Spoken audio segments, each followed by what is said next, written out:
नमस्कार, मैं अनिल और मैं इस वक्त मौजूद हूँ महाराजगंज नगर पंचायत क्षेत्र में। आपको बता दें कि जैसे जैसे पंचायत चुनाव नगर पंचायत चुनाव का जो घोषणा हो चुका है उसको लेकर सरगर्मियाँ तेज हो चुकी हुई है। सभी प्रत्याशी चुनाव मैदान में उतर चुके हुए हैं और अपने अपने प्रत्याशी जो भी यहाँ पे है जनता उनको लुभाने का प्रयास कर रहे हैं अनेकों तरह से।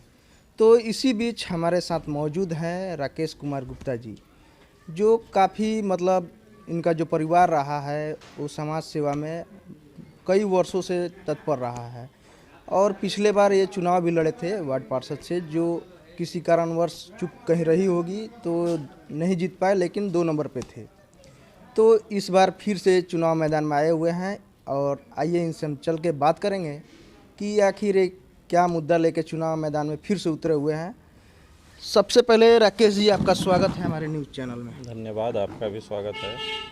तो राकेश जी, आप पिछले बार भी चुनाव लड़े थे, किसी कारणवश नहीं जीत पाए और इस बार आप अब फिर से चुनाव मैदान में आए हैं और मजबूती के साथ उतरे हुए हैं। तो आपका एजेंडा क्या रहेगा? स्वास्थ्य, शिक्षा, नल जल, वंचितों को उनके हक के लिए समय पे उनकी सारी सुविधाओं को उपलब्ध कराना,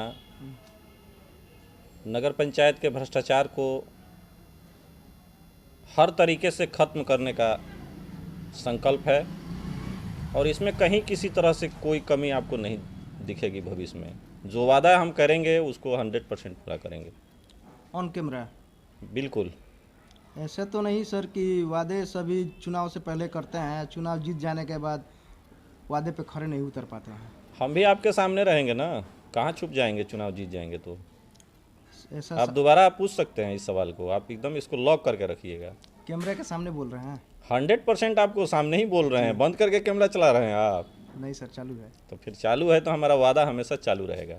तो मतलब जिस उम्मीद और भरोसे पे अगर जनता यहाँ की आपको वार्ड पार्षद चुन देती है तो मतलब उनकी उम्मीदों पर आप खरा उतर पाइए। पार्षद का चुनाव इस बार अब हम नहीं लड़ रहे हैं जी। अगर नगर पंचायत जनरल महिला सीट आता है जी, तो हमारे घर से महिला उम्मीदवार होगी अध्यक्ष पद के लिए, चेयरमैन के लिए। बिल्कुल।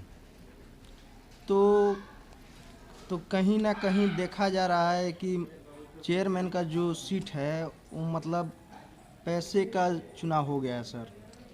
देखिए, इस पे सरकार संशोधन कर चुकी है। हम्म, धन बल का उपयोग पहले पार्षदों के क्षेत्र में मतलब बड़े स्तर पे दिखता था, जिसकी बहुलता होती थी, और इस बार सरकार ने इस गेम को पलट रखा है।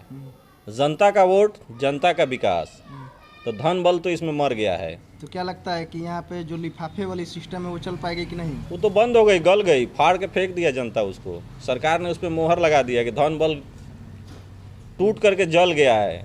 आपस में लोग मर कट के एक दूसरे को देख रहे हैं कि अब मेरा क्या होगा, मेरी दुनिया लूट गई। सरकार के फैसले के आगे और जनता के वोट के आगे किसी का नहीं चलता। ये नोट का ज़माना ख़त्म, तो वोट का ज़माना है। वोट का ज़माना है। तो सर, जो भी भ्रष्टाचार हो रहे हैं तो उसके पीछे मतलब जो रहे वर्तमान में, तो वो क्षेत्र का विकास कर पाए हैं कि नहीं कर पाए हैं सर? देखिए, इसमें प्रशासनिक चूक रही है कि उन्होंने ऐसे मूर्ख लोगों पे भरोसा किया। सरकार ने उचित फैसला दिया कि आप समय पे विकास करिए, गरीब लोगों को जोड़िए, उनके हक को दिलाइए, उनकी प्राथमिकता को लागू करिए, लेकिन लोगों ने इसमें लूट मचा रखा था। लूटने के क्रम में विकास नहीं हो पाया, जनता का इसमें हार हुआ है। कौन कौन से अधूरे कार्य छूटे हुए सर? देखिए, आवास योजना में बहुत सारे लोग वंचित रहे हैं। नल जल का जो काम हुआ है, जो आज प्रिंट मीडिया में आपको पढ़ने को मिला ही होगा, जांच चल रही है। राशन किरासन का मामला है, मिड डे मील का मामला है, नली गली योजना है, चिकित्सा सुविधा है, बहुत सारी समस्याएं हैं। बिजली में धांधली है, यहाँ बड़े पैमाने पे है। बिल है 10,000 का, आ जाता है 1 लाख। कोई इसको सुनने वाला नहीं है। तो क्या लगता है कि राकेश जी को अगर यहाँ की जनता अगर उस पद पे ले जाके बैठा देती है, तो ये सब कमियां पूरा कर पाइएगा सर? 100% उसको लागू किया जाएगा। सरकार की सारी योजनाओं को धरातल पर रख दिया जाएगा, नहीं तो आपके सवालों का जवाब जब फिर मिलेंगे आप स्वतः बंद हो जाएगा। हम राजनीति करने के लिए क्या तब अपने जीवन में रखेंगे कि हम सामने जा कर के बोलेंगे अपने मतदाताओं से कि पुनः मुझे वोट दीजिए, मेरे साथ रहिए, मैं आपका काम करूंगा। जब मैं भरोसे का काम ही नहीं करूंगा तो हक ही नहीं बनता है कि मैं दोबारा वोट मांगूं। मुझे घर से थोड़ा ही देना है, उनका पैसा उनके बीच में ला करके उनकी सारी योजनाओं को पूरा करना है। तो मतलब कहीं ना कहीं देखा जा रहा है कि मतलब जनता आप पे 100% उसको लागू किया जाएगा। सरकार की सारी योजनाओं को धरातल पर रख दिया जाएगा, नहीं तो आपके सवालों का जवाब जब फिर मिलेंगे आप स्वतः बंद हो जाएगा। हम राजनीति करने के लिए क्या तब अपने जीवन में रखेंगे कि हम सामने जा कर के बोलेंगे अपने मतदाताओं से कि पुनः मुझे वोट दीजिए, मेरे साथ रहिए, मैं आपका काम करूंगा। जब मैं भरोसे का काम ही नहीं करूंगा तो हक ही नहीं बनता है कि मैं दोबारा वोट मांगूं। मुझे घर से थोड़ा ही देना है, उनका पैसा उनके बीच में ला करके उनकी सारी योजनाओं को पूरा करना है। तो मतलब कहीं ना कहीं देखा जा रहा है कि मतलब जनता आप पे विश्वास करे ना, करे कि नहीं सर? जनता हमारे साथ हमेशा रही है, लेकिन जागृत जनता हमारे साथ रही है। हमारे भोली जनता को कई तरह के वायदे करके, उनको खरीद बिक्री करके, उनको लुभा करके उनको अंधेरे में ढकेल दिया जाता है। लेकिन इस बार जो है अंधेरापन ख़त्म हो चुका है, क्योंकि सरकार ने ही उस पर मोहर लगा दिया है। तो क्या लगता है राकेश जी के चुनाव मैदान में और जो आज आपका बाइट ले रहे हैं, इस बाइट से विरोधियों में कुछ खलबली मचेगी कि नहीं? रहा बात खलबली का, तो वो तो ऐसे ही खलबलाए हुए हैं कि अब हम लोगों का क्या होगा। आग का स्वरूप तो चिंगारी से ही न उठता है जी। एक माचिस की तिल्ली ही काफ़ी है। तो हम महाराजगंज नगर पंचायत का चिंगारी हैं, आग तो लगा हुआ है। आप पता करिए कि माहौल कहाँ से कहाँ तक क्या है क्या नहीं है। मतलब राकेश जी के आने से मतलब सबका नींद हराम हो गया है। हम एक छोटे सी चिंगारी के रूप में बैठे हैं, हमको आप कहीं धांधली में नहीं देखेंगे। हम लोग बस पर्वत पे चढ़ाई के लिए तैयार हैं। लंबी दूरी है, लेकिन सफ़र में हम ही आगे जाएंगे और पर्वत की ऊंचाई पे पहुंच के दिखाएंगे। हम आपको भरोसा दिलाते हैं और पूरी विश्वास के साथ इस बात को कहते हैं। एक बात और सर बहुत मायने रखता है कि आप एक अकेले और जो भी आपके पीछे रहेंगे, जहां आप देखते हैं कि एक जहां सच्चाई खड़ा रहता है, 100 झूठ उसके पीछे रहते हैं। देखिए, कारवां देखने को बहुत मिलता है, लेकिन यात्रा उसी की सफल होती है जो कारवां से बाहर रहता है, क्योंकि उसके हौसले इतने बुलंद होते हैं, उसकी ईमानदारी उसके साथ है और अपने हौसले के साथ वो आगे बढ़ता चला जाएगा। तो एक अकेला सब पे भारी, एकला चलिए। रविंद्रनाथ टैगोर की वो पंक्ति को याद करिए और एकला चलिए। दुनिया आपके मुट्ठी में है और रहेगी, क्योंकि हम लोग खरीद बिक्री में कहीं विश्वास नहीं रखते हैं। आपकी ईमानदारी और मेरी सोच इस बात को पक्का एक दिन दिखाएगा कि जो आपने सोचा और हमारी ईमानदारी ने उसको पाया। मिसाल बनेगा एक दिन जी, इंतज़ार करिए। तो सर आप चेयरमैन की दावेदारी कर रहे हैं, तो जनता मतलब आपको सपोर्ट की है या आपके मन में ये बात कहाँ से आया सर? नहीं, समाज सेवा तो हमारा बचपन से स्वभाव रहा है। हमारे परिवार का त्याग और बलिदान, उसका इतिहास कौन नहीं जानता है। किसको हम बताने जाएं कि हम क्या हैं, हमारी ईमानदारी कहाँ है, हमारे परिवार का त्याग क्या है। आपके परिवार से राजद के नेता भी हैं, आपके बड़े भाई बिल्कुल, विगत कई वर्षों से हैं जी। तो क्या सर उसका प्रभाव आपको बेनिफिट मिल पाएगा सर? देखिए, पार्टी की इसमें कोई बात ही नहीं है, इसमें तो व्यक्ति की बात है। पार्टी पे तो चुनाव हो नहीं रहा है। नहीं, फिर भी वो जो मतलब सेवा किए हैं लोगों नहीं, को, तो ये तो जनता की ईमानदारी की बात है ना कि वो किसके पाले में क्या करने जा रही है। हम तो अपना चरित्र और स्वभाव उनके सामने लेकर आए हैं। हमारे अंदर क्या है नहीं है ये तो उनको पता है, तो हमको इसमें बताने की क्या ज़रूरत है। तो सर अब हम परिचय बताएंगे तो चुनाव कैसे लड़ पाएंगे? सही बात। पहले से परिचय पता है। जिनको परिचय देना है वो लोग चुनाव लड़ने आ रहे हैं कि हम परिचय दे रहे हैं, हमको चुनाव लड़ना है। तो अभी परिचय में आ रहे हैं तो परिचय उनका लीजिए। तो सर अंत में हमारे चैनल के माध्यम से जो भी दर्शक आपको देख रहे हैं या आपकी क्षेत्र की जनता देख रही है, उनसे क्या अपील करना चाहेंगे? नहीं, ईमानदारी की जीत होनी चाहिए। सच्चे लोगों को आगे बढ़ाइए, अपनी ज़रूरतों को पूरा करने के लिए सशक्त व्यक्ति का चुनाव करिए और किसी से डरने की ज़रूरत नहीं है। भयमुक्त चुनाव करिए। वो दौर दूसरा था, ये दौर दूसरा है। दौर दूसरा था, वो दौर दूसरा था, ये दौर दूसरा है। इसलिए भय में और किसी लेन देन में कहीं विश्वास मत करिए। अपने छोटे भाई, अपने बेटा को, अपने परिवार के बच्चे को जिताइए और देखिए आपका क्या दिन बदल जाएगा। आप इतने पानी में तैर करके आए हैं मेरे पास जी, पानी बिल्कुल सूखा एकदम रास्ता मिलेगा आपको, कहीं टूटा फूटा नहीं मिलेगा।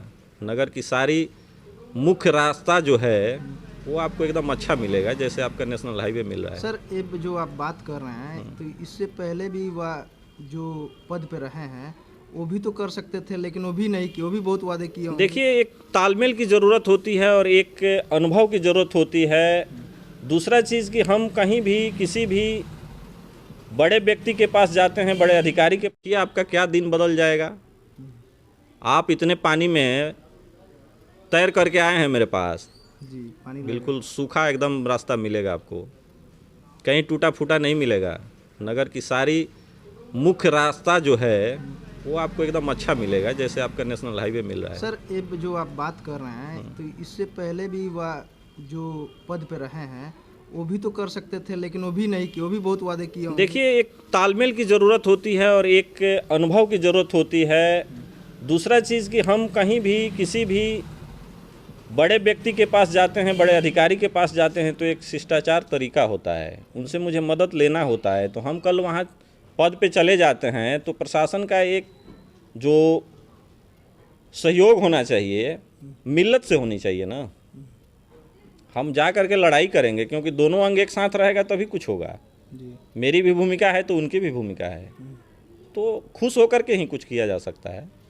नहीं जैसे ने आपने कहा कि आप पानी में तैर कर आए हैं, तो वो बात जो वर्तमान जो रहे हैं तो वो भी तो इसको पूरा करने जीतने से पहले वादे किए होंगे। अब उनकी बातों को हम कैसे अब 100% आपको बताएं कि उनसे चूक कहाँ हुई। ये तो उनकी ज़रूरत थी, उनका अपना कार्य था। तो आप जब बोल रहे हैं चुनाव जीतने से पहले बोल रहे हैं कि हम पूरा कर देंगे, तो मतलब ये कहाँ तक मतलब उतर पाइएगा इस विश्वास और उम्मीद पर? देखिए, आप यहाँ बैठ करके हमसे चर्चा कर रहे हैं, चुनावी परिचर्चा कर रहे हैं, तो आपको क्या लगता है? जब हम कुछ जानेंगे तभी तो आपसे हम बोलेंगे। जब हम किसी चीज़ का हिस्ट्री नहीं जानते हैं तो क्या उसमें हम आपको बताएंगे। हम राजनीतिक जन सरोकार से जुड़े हुए हैं, हम अच्छे प्रबुद्ध नेताओं के बीच बैठते हैं, सरकार की नीतियों को समझते हैं, उनके कार्य को कैसे लागू किया जाए उसके बारे में हम हमेशा जानकारी रखते हैं। अब किसी को कुछ पता ही नहीं है, पद दे दीजिए तो उसका क्या होगा। तो आप चुनाव जीत जाइएगा, उसके बाद जब कार्य चालू कीजिए सर, हम आपसे संपर्क जरूर करेंगे। पहले आपको बुला करके बजाबते वहाँ नारियल फोड़ने के समय में आपको पहले वहाँ बुलाएंगे और मुझे पूरा विश्वास है कि आप समय पे उपस्थित रहेंगे तो वो सारा काम आपके साथ हम करेंगे। हमारे साथ जो आज चुनावी परिचर्चा में सहयोग कर रहा है, मेरे चुनाव में सहयोग कर रहा है, उस साथी को भूलने का कोई सवाल ही नहीं बनता है। जन सेवा किसी खास जगह के लिए नहीं होता है और कभी भी इस क्षेत्र में आप कहीं भी देख सकते हैं। हम लोग आपके सिवान जिला में एक बार एक अनुष्ठान हुआ था शिव शक्ति सेवा मंडल के माध्यम से 2008 या 9 में होता है। जन सेवा किसी खास जगह के लिए नहीं होता है और कभी भी इस क्षेत्र में आप कहीं भी देख सकते हैं। हम लोग आपके सिवान जिला में एक बार एक अनुष्ठान हुआ था शिव शक्ति सेवा मंडल के माध्यम से 2008 या 9 में। महामंडलेश्वर आए थे, वहाँ दहा नदी के बगल में एक परिसर था, तो वहाँ हम लोगों ने दिल खोलकर सेवा का काम किया था। फ्रंट पेज पे छपा था हिंदुस्तान में। वो तो क्लिप मेरे पास नहीं है, लेकिन आप वहाँ साथियों से चर्चा करेंगे तो आपको प्राप्त हो जाएगा। ये कोई छुपा हुआ चेहरा नहीं है कि अभी सामने है और बाद में पर्दे के पीछे चले जाएंगे। तो सर अंत में हमारे चैनल के माध्यम से क्या कहना कुछ चाहेंगे? नहीं, बहुत सराहनीय कदम है आपका, धन्यवाद है आपके चैनल को। शुक्रगुजार हैं कि हम जैसे छोटे सोच रखने वाले लोगों को आपने जोड़ने का काम किया। हम शुभकामना देते हैं कि आप अपने क्षेत्र में अग्रसर हों, उन मंजिलों को पाएं जो आप मन में रखे हैं। और हम जैसे छोटे साथियों की अगर कहीं ज़रूरत लगे तो हम लोगों को बेहिचक आप याद करिए, हम लोग आपके सफ़र में हमेशा आपके साथ रहेंगे। जनता से क्या? और जनता से हम आशीर्वाद मांगते हैं ना, हमको सशक्त करे जनता, फिर उनके कामों का तो ऐसे ही निपटारा हो आपके जाएगा। हाथों को मजबूत करे, हमारे सपने को साकार करे, सपने को साकार करे। और फिर देखिए यहाँ क्या होता है। शिकायत रह गया तो विश्वास खत्म, क्या बात है। भरोसे का नाम मिट जाएगा। तो आपने साफ तौर पे देखा अरविंद जी का जो राकेश कुमार जी का, इन्होंने साफ तौर पे कहा कि अगर एक बार यहाँ की जनता हमें मौका देती है तो हम आपको दोबारा बुला के अपने कार्यों को आपको सामने प्रत्यक्ष। तो क्या लगता है, राकेश जी चेयरमैन के दावेदार हैं, इन्होंने साफ तौर पे कहा कि इस बार हम चुनाव में चेयरमैन के दावेदार रहेंगे, तो ये कहाँ तक मतलब लड़ाई में रह पाएंगे? राकेश जी पूरे लड़ाई में हैं और हम लोग चुनाव जीतेंगे, हम इनके साथ हैं। कारण ये है कि महाराजगंज के नगर पंचायत कार्यालय में बहुत ज़्यादा भ्रष्टाचार फैला हुआ है और उन लोगों का ये देन है। आप अभी महाराजगंज नगर पंचायत का पूरा परिभ्रमण करके देख लीजिए, क्या इन लोगों की व्यवस्था रही है। नगर पंचायत के तरफ से एक स्ट्रीट लाइट लगा हुआ है, उसका बिजली बिल का भी पेमेंट नहीं हो पाता है। हम जनता जनार्दन से ये आग्रह करते हैं, हाथ जोड़ के आग्रह करते हैं कि राकेश कुमार गुप्ता जी जैसे युवा नेता को सपोर्ट करें। इस देश को, हमारे समाज को एक युवा नेता की ज़रूरत है। नए जोश के साथ, नए फोर्सली हम लोग काम करेंगे। हम राकेश भैया के साथ में हैं। तो राकेश जी लोगों के सुख दुख में उपलब्ध रहते हैं कि नहीं?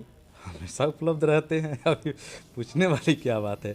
कहीं ना कहीं देखिए, अगर इनके मन में ये बात है कि नहीं हम चेयरमैन का चुनाव लड़ सकते हैं, हम जीत सकते हैं, तो कहीं ना कहीं इनका श्रेय जनता के साथ भी रहा होगा, जनता का भी श्रेय इनके साथ में रहा होगा। दोनों एक दूसरे से मिलकर के काम तो किए होंगे। तो जनता ने इनको सपोर्ट किया कि आप अध्यक्ष पद का चुनाव लड़िए, या इनका मतलब सपना है?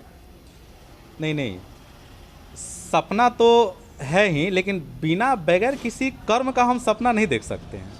इन्होंने कर्म किया है तभी तो सपना देखा। तो क्या लगता है यहाँ की जनता इनको जो ये कर्म किए हैं उसका फल दे पाएगी? बिल्कुल मिलेगा। और मुझे मजदूरी देगी कि नहीं? आप देखिए अभी ग्राम पंचायत में जहाँ भी चुनाव हुआ है, चाहे आप मुखिया का चुनाव हुआ हो, जिला परिषद का चुनाव हुआ हो, खुद हमारे कई छात्र संघ के हमारे लीडर सब चुनाव जीत गए हैं। युवा नेता का जरूरत है। लोग अब इस परिवर्तन को समझ रहा है, जो काम नहीं कर रहा है उसको हटाया जा रहा है। मतलब बदलाव की लहर है कि नहीं? आप देख लीजिए, ग्राम पंचायत के चुनाव से लेकर के जिला परिषद तक देख लीजिए, 90% आपके सामने रिजल्ट है। और महाराजगंज नगर पंचायत में रिजल्ट आपको भी दिखेगा। और हम लोग पूरा प्रयास कर रहे हैं और आपके चैनल के माध्यम से हम महाराज की जनता जनार्दन से ये हम आशीर्वाद मांगते हैं कि आप एक नए और ऊर्जावान व्यक्ति को आप सपोर्ट करिए। देखिए, नेता वही हो सकता है जो नज़रों से मिला करके किसी अफसर से बात करे, वही जनता का काम पूरा कर सकता है। और ये हमारे राकेश भैया में है। ऐसा तो नहीं कि जीतते हैं तो सारी जिम्मेदारी इनकी हो जाएगी, हमारी शिकायत हो जाएगी, हम खुद शिकायत करेंगे भाई राकेश भैया ऐसा नहीं हो सकता है। हम भी आपके साथ में है, लेकिन ऐसा नहीं होगा। आप मेरे सवालों का सीधा जवाब नहीं दिए। हम कहने का तात्पर्य है कि जीतने से पहले वादे बहुत करते हैं और जीत जाने के बाद बोलते हैं कि अभी नहीं है, अभी सोए हैं, अभी नहीं आएंगे, अब बाद में आइएगा, दोपहर में आइए, कल आइए। देखिए, एक युवा नेता के तौर पे है ना, अगर हम लोग भी वादे तोड़ने लगे ना, तो फिर अब इस लोकतंत्र में किस पर भरोसा किया जा सकता है। हम लोग वादा तोड़ने का काम तो नहीं करेंगे।